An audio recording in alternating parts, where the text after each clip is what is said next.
The Detroit Pistons are able to escape Portland with a win. They were up big early. Portland comes back, had a chance to tie it late. They missed. Cade hit a few clutch free throws. The Pistons leave this road trip 2-2. We'll talk about how this game was played, how the Pistons were able to close this one out. We'll break it all down. Today's episode, Locked On Pistons Podcast. Let's go.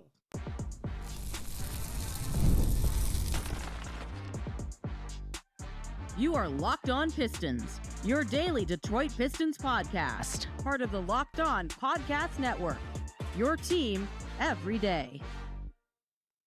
What's the deal? Welcome back to another episode of the Locked On Pistons podcast. Per usual, I am your host, Koo Cahill. You can find me over on Twitter at Koo Cahill. I want to thank you guys for making Locked On Pistons your first listen of every single day. We are free and available on all your podcast platforms. If you haven't already, head to the YouTube channel at Locked On Pistons. Hit that subscribe button or leave us a 5-star review on whatever podcast platform you're listening to this on. That's another great way to support the podcast. You guys know where you guys can check me out. Again, as I mentioned on Twitter, you can also follow me over on Substack, where we have 5 articles up within our first month. We already have 150 subscribers, which is great. I appreciate you guys. In 1 week, that's amazing. My last article actually was just about Cade's floaters and his finishing around the rim. I got to talk to him a little bit about improving his finishing, and we wrote about it. Some of the quotes I got from it. It was a really good article. I enjoyed writing it, and I've got a really good response about it. So I think you guys would really like it. If you haven't checked it out, I'll link it down below for you guys. Also, you guys can follow me over on Playback if you guys want to watch the games with us every single game. I'll link that down below for you guys over at Playback. Also, today's episode is brought to you by FanDuel. Right now, new customers get $200 in bonus bets when your first $5 bet wins. Later on, I want to talk about why Tobias Harris is proven to be absolutely worth all of the money that the Pistons gave him this offseason.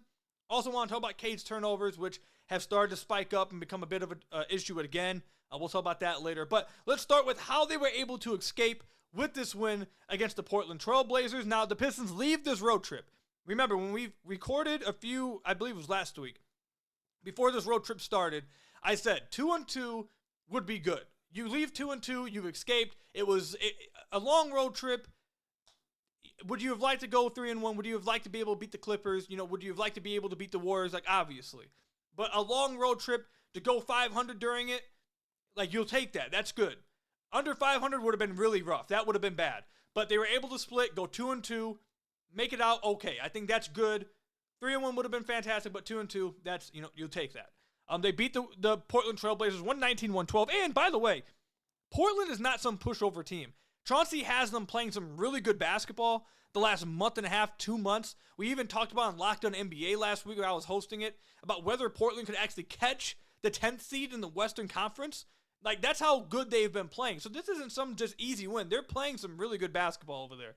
But the Pistons were able to escape with this win. They were up big early. They had a 16-point lead in the third quarter, but Portland dwindled that down to a 3-point game late in this game and had literally 3 3-point looks on one possession to tie the game. All of them were good looks, and they missed all of them. So Pistons got a little bit lucky, but nonetheless, Cade then comes down, hit a bunch of clutch free throws, close the game out. You escape with the win. You'll take it. Doesn't matter how you win, you take the win. I think something that happened over this road trip that I want to talk about that the Pistons are going to need to get better, that are definitely going to need to change.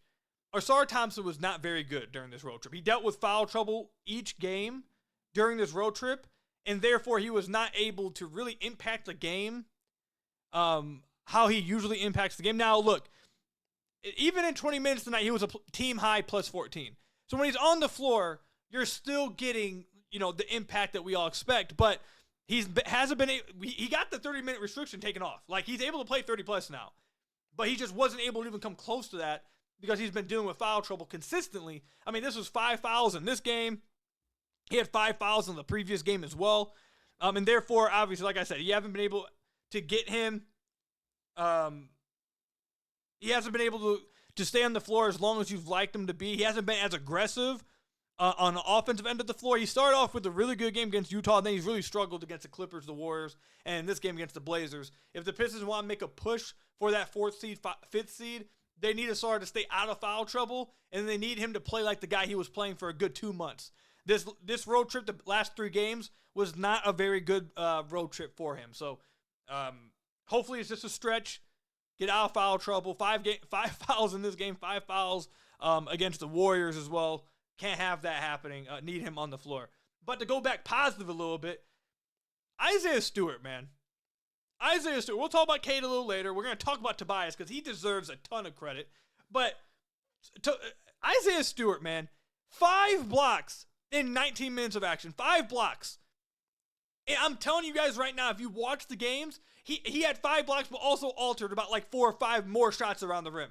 You really know that he's like this incredible rim protector when you see Anthony Simons go to the rim and have to do a double clutch reverse layup to try to avoid Stu. Like, he had already gotten like 2 blocks on back-to-back possessions. Then Simons gets to the basket, and you see Simons see Stu coming, and he goes to a double clutch to try to avoid the contact. That's respect as a rim protector. That is the ultimate respect. Stu has been absolutely fantastic in his limited minutes. I think he's clearly, easily playing the best ball of his career, man.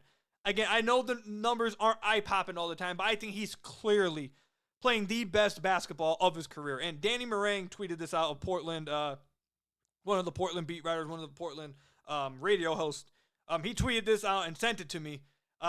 He tweets this: just looked it up. The only players with a lower field goal percentage allowed at the rim this year that are in front of Stu, the only guys ahead of Stu in rim protection, has been Chet, Gafford, Wemby, and Porzingis. Those are the only ones ahead of him. Stu allows 51% at the rim on a minimum 80 attempts. He's been legitimately, on a per-minute basis, an all-NBA defender. Now, he's not going to make it because he doesn't play enough minutes, which, okay, I get it. But on a per-minute basis, he has 100% been an all-NBA defender. He's been lights out for the Pistons. I don't think you could have imagined him having more of an impact than he's had this year. He's been fantastic for him. Defensively, he's been one of the best defenders in the NBA. I think you can make an argument that he's been the best defensive backup big in the entire NBA. I mean, he's just been fantastic, man. Give him a load of credit. And then to wrap this up, man, Jalen Duren. 18 points, 12 rebounds, 2 assists, 2 steals, 7 of 10 shooting, 100% from the free throw line.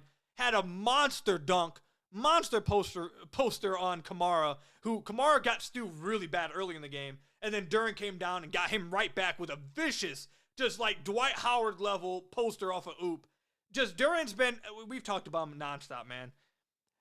I don't know what else to say about him. I truly cannot remember a time when a player has had this much of a 180 within one season. Not in an off season, just this large of a 180. The first 2 months going as bad as it was for Duren, and then for it to immediately flip like how it has. I mean, this is the matchup he went against Klingon. That's not an easy matchup. Klingon that's not an easy matchup. Klingon towers over him. He's a really good defender.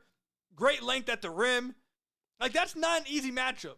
And Duren dominated. He dominated the matchup. He dominated on the glass. He dominated on the offensive end of the floor. He even made some really good defensive plays. There was a defensive rep, actually, I have to point out for him. There was a rep late in this game. Portland cut it to 4. And Duren gets switched down to Anthony Simons, and he forced a shot clock violation. Tremendous job moving his feet, staying in front of Simons, forced him to lose the ball, have to go back, pick it up, take a fadeaway shot clock violation. That was just an incredible defensive play from Duren. You're seeing him, again, I mean, we've said it so many times in the podcast, but it keeps happening, and you have to shout it out. Especially because of how much he was criticized early on. You got to talk about this every single time he does it. Continue to give him his credit because he deserves it. He's giving more energy and consistent effort on a play-to-play basis defensively. He's been fantastic, man. Truly. He's been absolutely fantastic. The starters really dominated this game. All of them were at least a +7 and above. So they really handled their business. This starting lineup continues to just crush teams. I mean, this starting lineup has been great for the Pistons. But Duren, fantastic game. Sarr needs to get back to, in the swing of things. He needs to start playing better. Last 3 games were pretty rough for him. And Stu, just the Pistons have an all-defensive member on their bench. Like, that's incredible value. That, you want to talk about giving Weaver credit for something? Getting Stu locked up early, even when someone like myself thought maybe you should have waited for him to prove himself a little longer and paid more. Now, this is part of the benefit. There's a risk to it. Maybe you overpay somebody. The benefit is you get someone, if he does improve, on a cheaper contract than you would have wanted to pay him for. And that's what the Pistons did. Great value for Stu.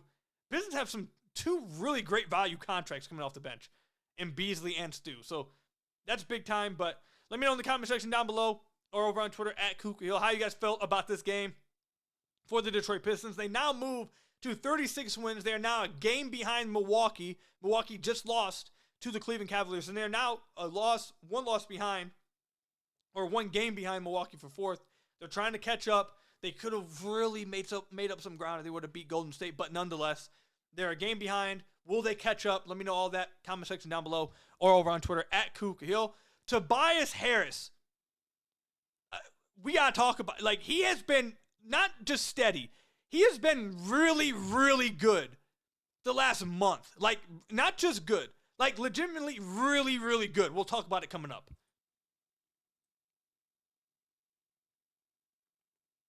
Today's episode is brought to you by DoorDash. NBA fans, get ready. They swoosh, you save. Thanks to Dash Pass, every time a player drops 50 points or more in a game, you can score a huge deal the next day. It's simple. When any player scores 50 or more in a game during the 24-25 NBA regular season, Dash Pass members get 50% off an order up to $10 off the next day from noon to midnight. Here are a few ways you can take advantage of the deal. After an epic 50-point performance, celebrate by ordering wings, pizza, or burgers from your favorite spot delivered straight to your door. Plan to catch the next NBA game? Order your go-to snacks and meals at a discount and get ready for more high-scoring action. Sign up for Dash Pass and be ready to save. When any player scores 50 or more in a game, Dash Pass members get 50% off an order the next day up to $10 off. Use promo code NBA50 from noon to midnight after a 50-point game on eligible orders at participating merchants. Must have an active Dash Pass account. Terms apply. Visit DoorDash to learn more. Again, NBA 50 for 50% off order the next day up to $10 off when any NBA player scores 50 or more in a game. Visit DoorDash to learn more. So I want to thank you guys again for making Locked On Pistons your first listen of every single day. We are free and available on all your podcast platforms. If you haven't already, head to the YouTube channel at Locked On Pistons. Hit that subscribe button or leave us a 5-star review on whatever podcast platform you're listening to this on. That's another great way to support the podcast. You guys can also check out me at the Substack. I'll link that down below. Again, our last article was about Cade Cunningham's finishing, utilizing his floater. I got to talk to him a little bit about utilizing his floater, about his finishing numbers. I think it was a really good piece. A lot of you guys have enjoyed it. They have read it. If you haven't checked it out, you haven't checked out the Substack, I'll link it down below. We got a deal to the end of the month. You get 50% off any subscription, only $3 a month. So go check it out. We have 5 articles already in the first week. We're going to keep the content going over there. If you want to join us for one of the Piston game and watch them with us, it's been a lot of fun. I'll link the playback link as well down below for you guys. Tobias Harris, look, we've talked about him a little bit on the podcast recently, and we've mentioned the point that he started off bad at the beginning of this year and turned it around. We've talked about it a lot already. But we might need to get a little bit more extreme with it. In this game against the Trailblazers, he had 20 points, 9 rebounds, 2 assists, 2 blocks on 9 of 13 shooting. I mean, that's just fantastic. That's fantastic play from what I guess he's technically your second option. I mean, maybe you might call him his second option. He's definitely probably the second scoring option within the half court right now. That's fantastic. That's what you want Tobias. When you paid him that money in the offseason, this is the kind of numbers you wanted from him. But it isn't just this game. It's not just this game. Tobias Harris, over the last 16 games, not including this game, the numbers are going to go up, but Basketball Reference doesn't update until the following day. But the previous 16 games, listen to these numbers Tobias Harris is putting up. 17 points a game, 6 rebounds a game, 1.8 assists a game, 1.2 steals a game, on nearly 55% shooting from the field and 90% from the free throw line. I mean, those are just straight up fantastic numbers from Tobias. No, he hasn't been a sniper from outside. That's the only thing I guess you can criticize him for. He hasn't been a sniper from outside. But he has been fantastic for them in his role in multiple other areas. And I think by far the area that he has been coming close or coming through most in are close games at the end of the game. In this game against Portland, multiple tough shots at the end of this game when the Pistons were starting to, turn the ball over. We'll talk about Cade's turnovers later. They're starting to turn the ball over. We're missing a few shots. The crowd behind Portland starts to get crazy. By the way, Portland's crowd, for a team that isn't all that great, the crowd was fantastic. Give Portland's fan base a lot of credit. They show up and show out for them. Crowd was great, but crowd starting to, the momentum's changing. Pistons can't make a shot. They're struggling. Tobias just comes down, hits multiple post fadeaways, step back midi. It just comes down and hits a calming few shots, just steadies the boat, calms the team down, and keeps them with the lead. Just that kind of stuff is incredibly important for this team, and Tobias has been delivering with that over and over and over again. He's done it. It's not just this game. He's done that. He's done that numerous times over the last month or so. This is exactly the kind of guy, this is exactly what you paid for in this offseason. In the fourth quarter, he had 6 points and 3 of 5 shooting. And all 6 of those points came in clutch moments, all of them. Every single one of those buckets, all 3 of the buckets he hit were clutch baskets that the Pistons needed.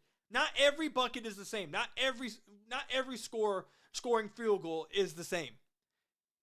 There's extra importance on stopping momentum. Stopping, your team's struggling. The young guys are starting to turn the ball over a little bit, and you hit a basket and calm everybody down. That's incredibly valuable, and he did that multiple times tonight. He's done it a bunch recently, a bunch. I just want to go through and highlight some of his biggest games as well over this stretch. In this game, he had 9 rebounds. Against Golden State, he had 12 rebounds. When the Pistons are playing smaller, or he knows that the team needs him to be active on the glass, he's not just showing up as a scorer. He's showing up on the glass. And against Golden State, he had 11 defensive rebounds. The previous game that he played against Brooklyn, he had 9 rebounds. He had 9 rebounds against Boston in that win. He had 9 rebounds in the win against Philly. He had 8 rebounds against Indiana. Like he's when the team has needed him to get active on the glass, he has come through and been active on the glass. And the other thing that he's been, I cannot believe I'm saying this, I think he's been more active defensively than at any other point over the last 5 years. I think he's been better defensively right now this season for the Pistons than he was at any point for Philly. He's been consistently active and rotating down, tagging down the roll man, making closeouts, attacking the glass, boxing out his guy, closing possessions out with defensive rebounds. I mean, he has been the absolute A-plus veteran for this team. Trajan completely knocked this offseason, completely knocked it out of the park, man. Home run hits with Malik. I mean, I don't want to say THJ was a home run hit, but it was at least a single because it's been better than I think most people expected it. So you at least give that a single. But Tobias, I feel like has turned into a home run with how important he's been off the court, and then also how important he's been on the court, especially late in games. I mean, he's been, I don't know how much more we can talk about him, and he's been tremendous for them. I can't speak to how important some of his shots late are. And again, the post-ups, the mismatches going against the post-ups, the first month of the year, he was in around like the 15th percentile. In the first month, it was really bad. At this point in the year, he's turned that all the way around to being around the 50th percentile. Like, he's just gotten so much better as the season has went on. And he's had an incredible impact on how well this team is playing. I mean, you saw how much they missed him when he wasn't playing. Those 2 games that he missed during this road trip that they lost, I mean, you saw how badly they missed him. How badly they missed him. So, look, I'm going to keep, just like with Duren, just like we said with Duren in the first segment, he was getting ripped at the beginning of this year. And again, he openly acknowledged that he was not playing well. He deserved it. It is what it is, okay? We get it. The other thing is, Tobias was getting ripped at the beginning of the year because he was not playing well at all. He was not playing well. For the amount of money the Pistons invested in him, he was not playing well. And just like Duren, he would deserve some of it. But now that he's turned it around for such long of a time, and it's been such a big sample now of him playing so well, it needs to be talked about consistently over and over and over again.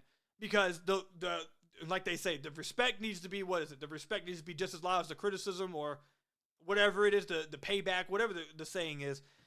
When he's playing well, it needs to be just as loud as the criticism was at the beginning of this year. And he's been fantastic. I got the actual percentile for you guys right here. The beginning of the year was not good at all, around the 15th percentile. He's worked his way all the way up to the 66th percentile for the Detroit Pistons. He's scoring 1.05 points per possession on post-ups.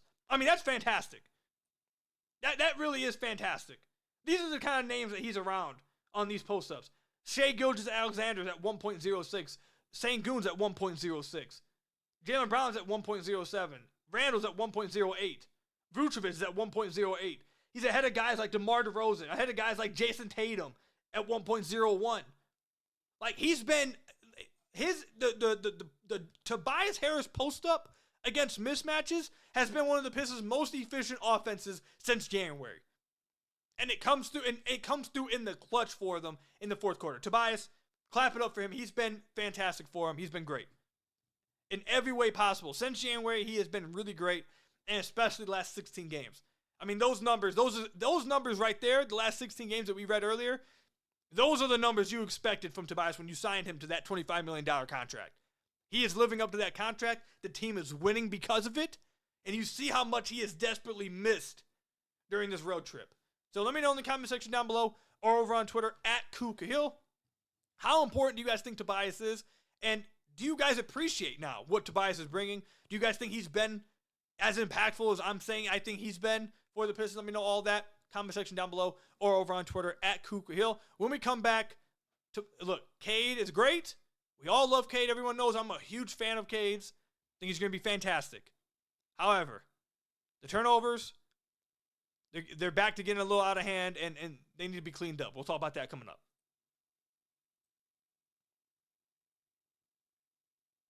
This episode is brought to you by FanDuel. March Madness is here, and FanDuel is giving you the chance to get in on the action like never before. Right now, new customers can get $200 in bonus bets when your first $5 bet wins. That's $200 extra bucks to use on everything from buzzer beaters to Cinderella stories and even who's cutting down the nets. I've got my eye on a few underdogs this year, and FanDuel makes it easy to back them with spreads, totals, and game props. With tournament games happening almost every day, there's always something exciting to bet on. The FanDuel app is simple to use, and when I win, I get paid instantly. There's no waiting around. So visit FanDuel.com and get in on the college hoops action all tournament long. Again, you can get $200 in bonus bets if your first $5 bet wins. So again, visit FanDuel.com and get in on the college hoops action all tournament long with FanDuel.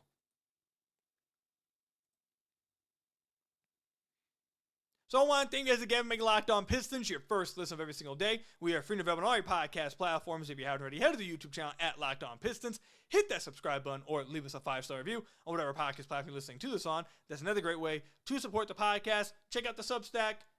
Join us over on the Playback Room if you want to watch Pistons game with all of us. It's been a lot of fun. I'll link both of those in the description down below for you guys. But look, this was an issue early in the season. This was an issue for Cade. It's been an issue for Cade his whole career. The turnovers. I'm going to maintain the same feelings I have about his turnovers. I still feel the same way as I did at the beginning of the year. Which is, and we'll get into, he had 9 turnovers against Golden State. He had 8 in this game. But the same feelings I had when we talked about this at the beginning of the year, same things I have now. When you are a high-usage guard, kind of operating this heliocentric, kind of offense. I mean, you look at all the top turnover guys in the league. They're all, it's not like they're trash players leading the league in turnovers. They're all high-usage superstars. All of them. LeBron's towards the top of the league ever in turnovers. Luka's going to be up there. Like, all the high-usage star guards are going to turn the ball over a lot. So my feelings on it, that it's always going to be something that you have to try to, you're always going to be dealing with it game to game. Like, it's always going to go through some stretches where you have to cut it down. It's been bad. You're constantly going to be, monitoring it. I still feel that way. I feel like that's just what comes with high usage guards in the NBA. That's what's going to happen. Or I guess I should say high usage offensive engines. They're all going to turn the ball over a lot. It's just something that you're going to have to maintain and deal with throughout their entire careers. However, there are times when it gets out of hand. And there's times when you have to call out where it's like, okay, that's not just being aggressive. That's not just that's not just having the ball lie in your hands, and therefore, you're going to turn like, some of these are inexcusable. Sometimes it gets too much. In the last few games, they've been too much. Again, over the last few months, he's cut them down. He hasn't been turning the ball over as much. He started to get quite a bit better with it I'd say since January, he was getting a lot better with it. I feel like the whole team just got, I feel like we're saying that with everybody. Since January, everybody just like kind of got a lot better with it, with their play, I should say. He wasn't turning the ball over consistently as much. He's averaging around 4.5 on the season. Around 3 to 4 is probably where you'd probably like it to be. You'd accept it. With how much he has the ball in his hands. But the last few games, he has 5 against Brooklyn. He had 6 against Utah. He had 5 again against Clippers. He had 9 against Golden State. And now in this game against Portland, he had 8 turnovers. So that's 5 straight games of 5+ turnovers. That's too much. That's too much. Now, you can take every now and then the 9 turnover game. Like every now and then, that's going to happen with high usage guards. That's, it's acceptable. It's what's going to happen. But 5 straight games of 5+ turnovers, and in 3 of those games you got 6+, and in back-to-back you got 8+.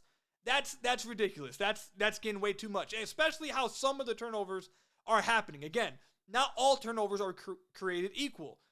You'll take the turnover on, like for example, I'll give you guys an example from a turnover tonight. There was one turnover that Cade got trapped on the right wing after having a pick and roll with Stu. Stu, if you guys watch this year, Duren, when he sets a screen for Cade, he rolls. He's rolling. When Stu sets screens for Cade in the pick and roll, he doesn't roll all the way. He kind of, I don't want to say lollygag because that would make it seem like I think he's not giving effort. He doesn't roll all the way. He kind of just stays in like that middle area and doesn't go all the way to the basket. So basically what I'm saying, they had a miscommunication. Cade throws a ball trying to lead him to the rim. Stu is kind of just staying there at the free throw line and tries to reach out for it. It's a turnover. Those assists, when it's a miscommunication and one guy, you'll take those. Those ones happen throughout a game. Even another one, when Cade's driving to the basket and tries throwing, an aggressive pass, maybe a dump off to Asar or to Duren. Like, you'll take that. That's an aggressive turnover that you'll take. The ones that you won't take. There was one at the end of the Clippers game or the Warriors game where he turns the ball over at half court, just trying to cross over on Moody with 40 seconds left. I'm not saying that he lost them the game because of that, but it definitely probably put the nail in the coffin. Like, would they have won if he doesn't turn the ball over? We don't know. They were losing at that point. But did that severely cut their chances? Yes, it did. In this game against Portland, were his turnovers in the fourth quarter helping the team? No. He had 1 turnover when he came back into the game, and Kamara ripped him up before half court. There's another turnover on the baseline out of bounds play. Now, did someone get open? You could argue no. But as the best inbounder on the team, you probably don't expect to end up with the inbound turnover that leads into a fast break scenario. You then had another one when he gets trapped at the right wing, and he doesn't. This is another thing I think Cade has to do, by the way. He gets trapped on the right wing after they run a pick and roll because every single pick and roll in the fourth quarter, they were blitzing and trapping. When he gets trapped in the pick and roll, and he does, the thing is with Cade is that some games, like some stretches, he does a great job of this, and the other stretches, he just holds on to it too long. So, like, I know he knows he has to do this, and he does it often, but then some games he just holds on to it longer. But when you're getting trapped, especially with a guy like Duren rolling, you gotta get off. You gotta get off the ball fast. Get off the ball quick, because now you're putting a playmaking big in a 4-on-3 situation. You've done your job. You've done your job at that point. You got the 2-on ball. You used your gravity to give your teammates a chance to operate on the weak side with man advantage. You just got to get the ball up quick to Duren and hope that they make the best decision out of it. At that, Cade has done his job. Cade's gravity is doing its job. You got to get it off quick. But late in this game, turn the ball over on the right wing, holding on to the ball a little too long and trying to make a play happen. He doesn't have to make the play happen every time. It doesn't have to be Cade that makes the play. Once Cade gets 2-on ball, you've made either you try to split it. You can try to split it and be aggressive as a scorer. Pick up a foul, try to split the trap. Or if you're gonna pick up your dribble, you gotta get it out quick to a rolling Duren. So those are the type of turnovers you cannot have from Cade, and those have been a lot as of late. As of late, it's spiking again, and now it's starting to get out of hand. So you'd like to see him get those under control again now, moving forward. Again, 8 turnovers is unacceptable. 8, 9, 6, 6, 5, like that's way too many. Despite how I feel with I think most people feel this way. With high usage guards, you're going to turn the ball over. You're probably going to lead the league in turnovers. Those are going to be the guys that lead the league in turnovers. But like 8, 9 in back-to-back games, 5-game stretch of 5+ turnovers. And again, if there were 5 turnovers of aggressive turnovers when you're trying to make plays happen like towards the rim, like that kind of thing, or just miscommunications, I think people would live with those.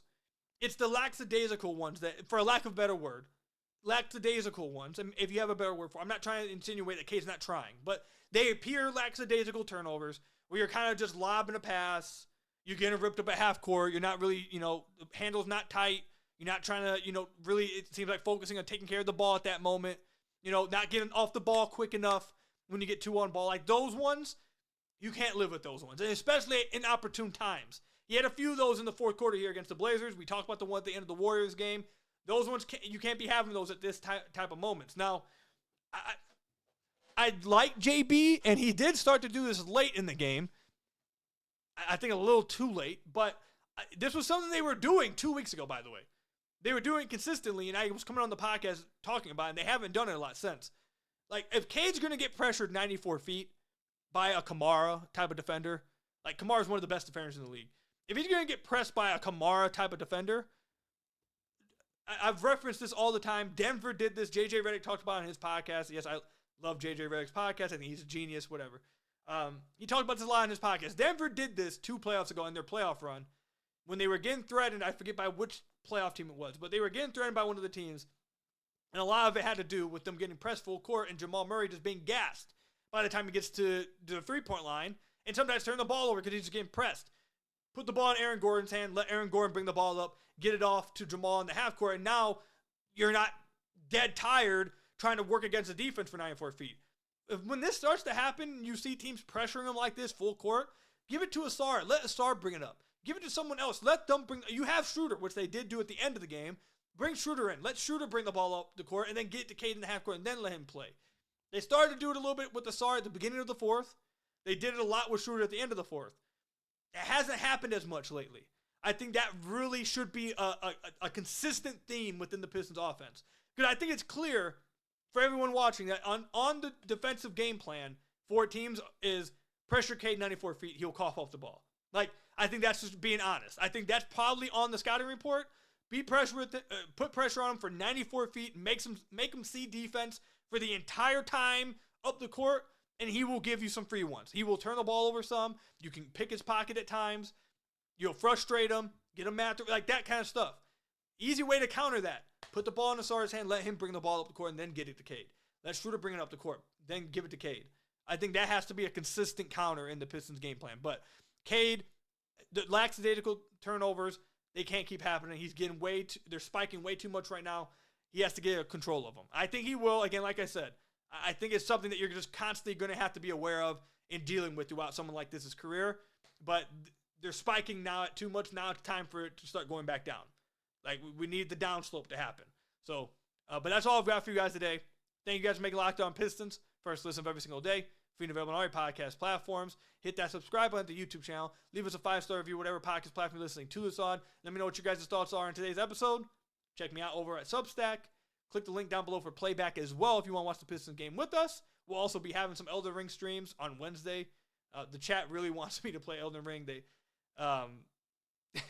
We had one stream and it was pretty crazy, but the chat's like, so if you guys want to see that, you guys can tune in on Wednesdays. But until next time, I'll see you guys later. Stay safe out there. Until next time, go Pistons, and peace out, everybody.